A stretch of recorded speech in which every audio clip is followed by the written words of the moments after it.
Guys, it's MB Tatum Gamer, and today I'm going to be reacting to haunted dolls. This is going to be scary. Okay. This is going to be really scary. Let me find one. This is so scary. Ugh. This is so scary. Oh my gosh. Oh, this is so scary. Oh, okay.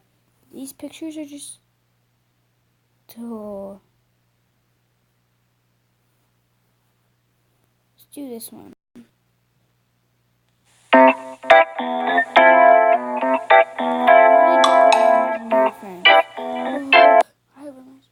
Hello, internet friends, and welcome to subscriber story time number 5.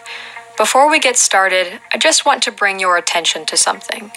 Some of you may have already heard, but it appears as though YouTube has changed the algorithm again, and now, instead of relying heavily upon viewer retention time, they're placing importance on engagement, on the number of comments and likes a video receives. So the best thing you guys can do to help me out, obviously other than by watching and sharing the videos, is to leave a comment and a like. I don't normally place a lot of emphasis on those things, but I know to survive in the YouTube world you have to adapt to the algorithms. And be sure to check and see that you're still subscribed and receiving notifications, as there have been glitches lately that it seems automatically unsubscribe users from their channels.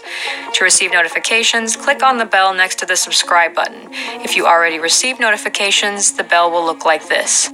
Thank you, and I hope you enjoy subscriber storytime number 5. Let's go. I have an imaginary friend.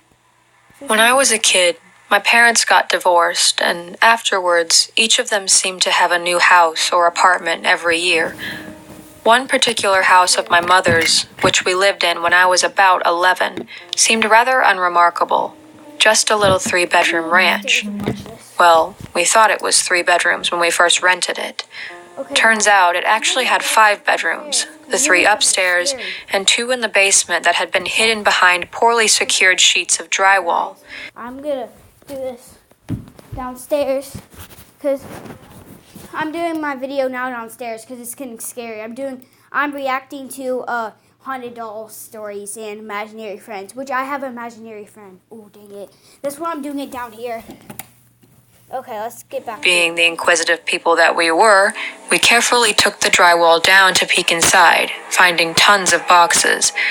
I wanted to look through them, but my mother wouldn't let me, figuring they were the property of the landlord who just didn't want to pay for regular storage.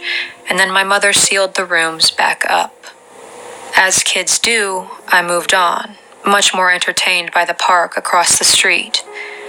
Then one night, several months later, I was staying up in the living room to watch some movie I'd wanted to see that was on at midnight.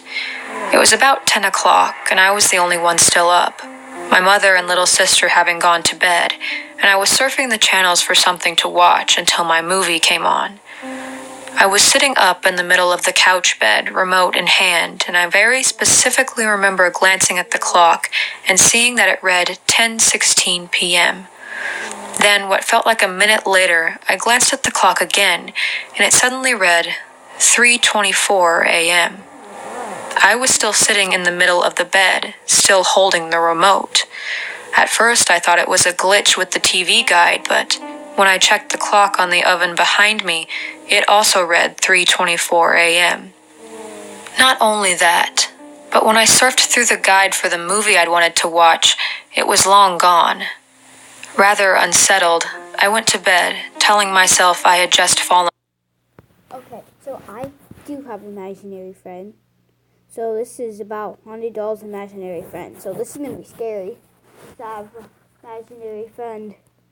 Sleep, though I didn't really believe it, since I'd still been sitting up and holding the remote. A couple weeks later, I was in my room on top of my bunk bed reading. Again, the only one awake at just after 10 o'clock. Suddenly, everything in the room started to shake, and being on the top bunk of a mildly rickety metal frame bed, this was rather dramatic. Despite living in Colorado, I figured it was probably a small earthquake and clambered down to wake my mother. Except the second I stepped out of my room, the shaking stopped. Figuring it was over and no harm had been done, I went to go back into my room. However, as soon as I stepped inside, I realized everything was still shaking, including my clock, which read 10:16 p.m. As far as I know, my mother never had any experiences in that house, but my little sister, though she was 5 at the time, also once told me she'd found the place unsettling. We moved away after less than a year in the house. My name is Kaylee, and I'm from Louisiana. So this is about haunted dolls and imaginary friends. So it's going to be scary. I have an imaginary friend once again. And she does weird stuff. So. Paranormal, but never have I experienced anything. Or so I thought. For as long as I can remember, until I was about 9, I had an imaginary friend named Candace. Oh, I have an imaginary friend and I'm 9. Mom, did you hear that? She was 9 and she had an imaginary friend like me. Oh my gosh, this is getting creepy. She had long brown hair and she kept it in braided pigtails. I have long brown hair? And a white dress with flower designs sewn into it, and she never wore any shoes. She told me that I was her new best friend, and we played together every day. Of course, like most imaginary friends, she could only be seen by me. My parents quickly dismissed her, and so did my older sister of 2 years. Candace would usually get jealous when I played with my sister and some other kids around the apartments I lived in. She would tell me that I was only allowed to play with her, which led to many arguments between us. Despite those silly, childish disputes, she was my best friend. I relied on her to be there for me all the time. I spent about 4 years with her, and she and I stayed together always, even when I moved to another town. I never really questioned where she actually lived, who her parents were, why she never grew out of her age, why she always wore that dress every day, even though I thought she was just a regular girl. As the years passed, I started to grow out of my imagination, at least my imagination involving Candace. I stopped seeing her and didn't think about her for a long while. When I was 13, I was spending the weekend at my grandma's, which was in the same apartment complex I used to live in. She was asleep, and I was awake, talking on the phone with a friend and scavenging for food in the fridge. I turned around to leave and saw Candace standing right in front of me. I only saw her for a second before she disappeared. She was the same height as she used to be, had on the same dress, and looked up at me with piercing eyes, almost like she was angry with me and clearly showing it. I remember back. Okay, I'm gonna go back to another video because, like a haunted doll one. Let's do top 15 haunted dolls caught moving on camera.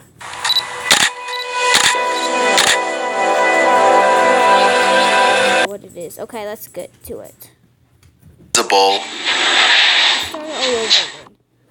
From the Puppet Master to Child's Play to the more recently popular Annabelle, dolls have made quite a creepy name for themselves. In fact, it has come to the point where we really don't need any scary stories or videos to make dolls frightening. Many people can simply walk into a room with a doll and suddenly feel uneasy. Just in case you didn't already fear dolls enough though, here are 15 haunted dolls caught on tape. Number 15, the Angry Doll. This video has been on YouTube since as early as 2009 and has been shared. In this video, please like and subscribe if you want more. See you in the next video. Goodbye.